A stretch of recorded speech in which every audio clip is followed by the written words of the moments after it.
दोस्तों, मेरा नाम राहुल कश्यप है। आज मैं आपके सामने एक नई कहानी लेकर हाजिर हूँ। आशा है आप सबको कहानी बहुत पसंद आएगी। अगर कहानी अच्छी लगे तो एक लाइक ज़रूर कर देना।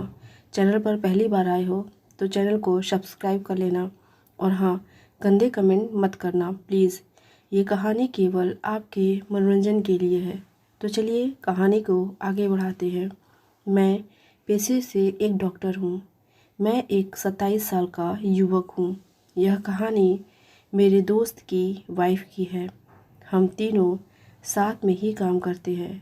पहले मैं आपको दोस्त की वाइफ के बारे में बता देता हूँ। वो एकदम सिंपल लड़की है। वो साड़ी पहनती थी। उसकी आंखें भूरी और गाल एकदम गुलाबी थे। हम लोगों को एक मेडिकल कैंप के लिए नासिक जाना था। हम लोग लगभग 15 लोग थे।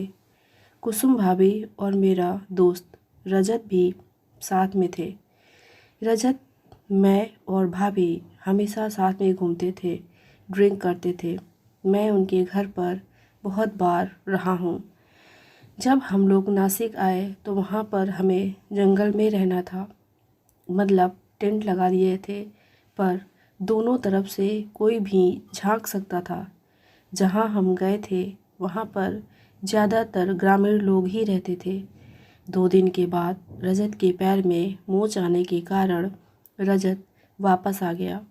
उसने कैंप और भाभी की जिम्मेदारी मुझे सौंप दी।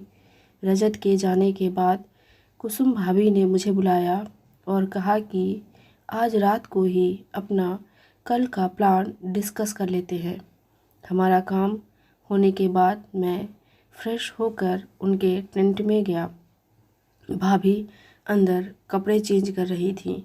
एक पर्दा पड़ा था, लेकिन मुझे सब दिख रहा था। भाभी ने साड़ी निकाली और टी शर्ट और सिर्फ नाइट पैंट पहन ली। मैंने आवाज़ दी तो कुसुम भाभी ने अंदर आने को कहा। मैं पहले से ही अंदर था। मैं आ गया तो भाभी को देखता रहा। भाभी बहुत हॉट लग रही थी। मैंने ऊपर से नीचे तक भाभी को घूरना शुरू कर दिया। कुसुम भाभी के कपड़े बहुत अच्छे थे। वो मुझसे बात कर रही थी और मेरी नज़रें उन पर थी। ऐसा पहली बार हुआ था जब मैं भाभी के बारे में सोच रहा था। तभी बाकी लोग आ गए। हम सब लोगों ने कल का प्लान डिस्कस किया। सभी को सोने की जल्दी थी। बहुत सारी नर्स बेकरार थीं और उन सब ने अपनी अपनी जगह को सिलेक्ट कर लिया था। थोड़ी देर बाद सब लोग निकल गए। भाभी ने मुझे रुकने को कहा। भाभी ने कहा कि हमने जिन ग्रामीणों को दवाई दी है उन लोगों ने उनका पारंपरिक डांस देखने को बुलाया है। बाकी सब नहीं आ रहे हैं। हम लोगों को उधर ज़रूर जाना चाहिए। हम लोग उनके यहाँ जाने के लिए निकल गए। वो लोग पहाड़ों के बीच अपनी कुछ पूजा आदि कर रहे थे। कुछ देर बाद उनका डांस शुरू हुआ। बहुत मज़ा आ रहा था। उन लोगों ने हमें भी नचाया। फिर बाद में एक बंदे ने मुझे एक गिलास लाकर दिया जिसमें कुछ पीने का शरबत जैसा था। उसे पीने के बाद पता चला वो शराब जैसा कुछ था। वो लोग बहुत सिंपल थे और उनके यहाँ उस शरबत की बड़ी मान्यता थी। मैंने और भाभी ने शरबत पिया और मज़ा लेते रहे। वो लोग हमें मियाँ बीवी समझ रहे थे। उनके डांस के दौरान हम दोनों भी डांस कर रहे थे।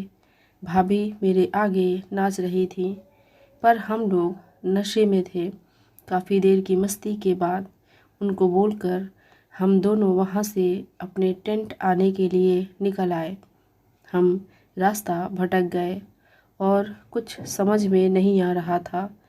मोबाइल में नेटवर्क नहीं था। हम लोग 2 घंटे से भटक रहे थे। भाभी थक गई और बोली, कहीं पर बैठ जाते हैं और फिर सोचते हैं। ठंड बहुत ज़्यादा थी।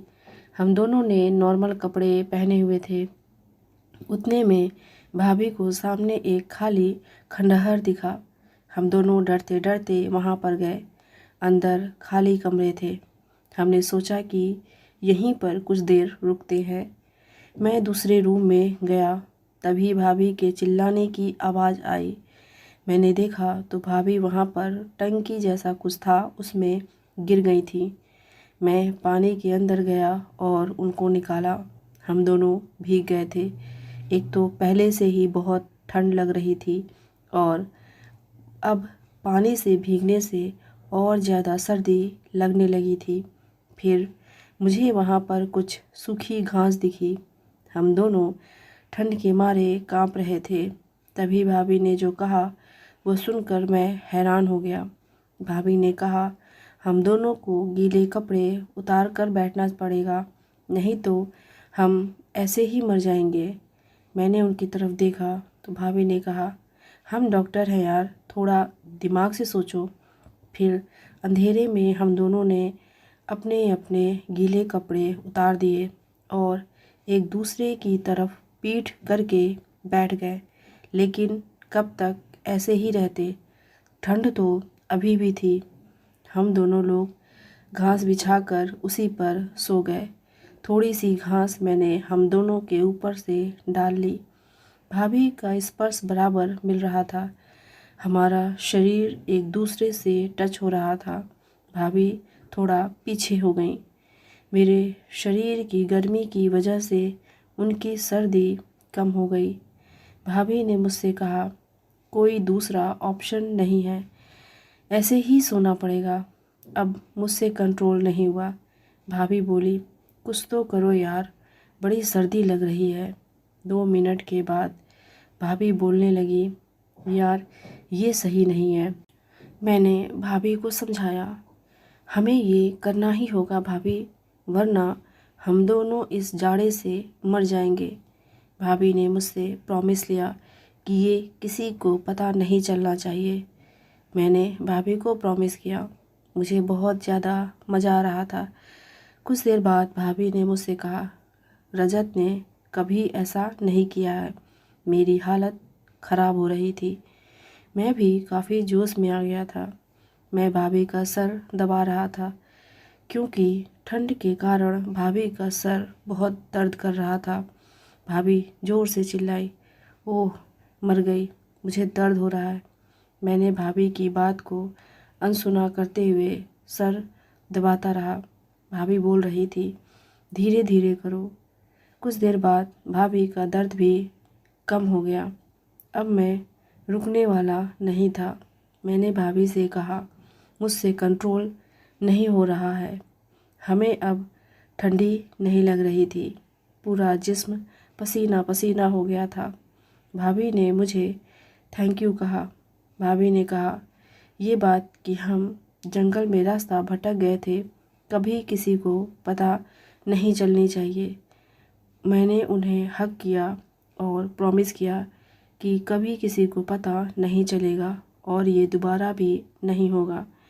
हम लोग दिन के उजाले में रास्ता पूछकर अपने टेंट में चले आए। आज भी हम लोग दोस्त हैं और मस्त जी रहे हैं। कभी कभी भाभी को देखकर मूड होता है, मैं उनको बोलता भी हूँ, लेकिन फिर हम लोग कंट्रोल कर लेते हैं। इस कंट्रोल की वजह मेरी दोस्त और उनका पति रजत है। कैसी लगी आपको ये कहानी? कमेंट करके ज़रूर बताइएगा। मिलते हैं अगली कहानी के साथ। धन्यवाद।